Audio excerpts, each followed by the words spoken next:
સચિન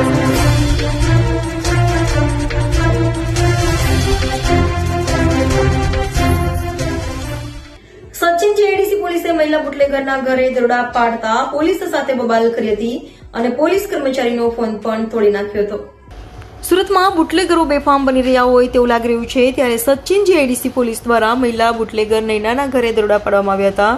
ત્યારે મહિલા બુટલેગર સહિતનાઓએ પોલીસની કામગીરીમાં અવરોધ ઉભો કર્યો હતો અને પોલીસ કર્મચારીઓ સાથે બબાલ કરી એક પોલીસ કર્મચારીનો મોબાઈલ ફોન તોડી નાખ્યો હતો, જે ઘટનાનો વિડીયો હાલ વાયરલ થઈ રહ્યો છે.